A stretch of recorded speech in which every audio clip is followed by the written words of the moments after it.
മഞ്ഞും മഴയും മഴവില്ലും മണിമാണിക്യത്തിൻ കല്ലും മണ്ണിൽ വന്നത് മിന്നും മുത്തുറസൂലിന. പൊന്നും പവിഴം പൊന്നമ്പിളിയും പാടും പുള്ളിക്കുയിലും പാരിൽ വന്നത് പത്തര മാറ്റി ഹബീബിന. മഞ്ഞും മഴയും മഴവില്ലും മണിമാണിക്യത്തിൻ കല്ലും മണ്ണിൽ വന്നത് മിന്നും മുത്തുറസൂലിന.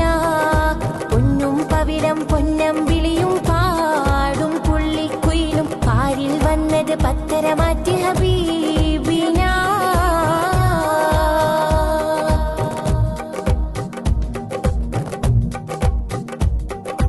ബഹിറല മുഴുവൻ ബദറുളിനൂരിൻ മധുകളോദിത്തുയരുമ്പോൾ മഹിയിലെ മധുരിമ മധുകണമെല്ലാം മഴമഴയായി പൊഴിയുമ്പോൾ ഹജറുകളകിലം ഹറജറസൂലിൻ ചുവടടി മുത്തി മണക്കുമ്പോൾ ചിറകതിലുയരും പറവയും ഹറമിൻ ചരിതമതോദിപ്പാറുമ്പോൾ ആ ചരിതത്തോപ്പിൽ മിമ്പറിരിപ്പുണ്ട്. ആ മിമ്പറിനുള്ളിൽ പൊട്ടിയ കൽവുണ്ട്. ആ പൊട്ടിയ കൽബകമെത്തിയ മുത്തൊളി മുത്തിയ തടിയുണ്ട്. അതുമെത്തും സ്വർഗത്തട്ടും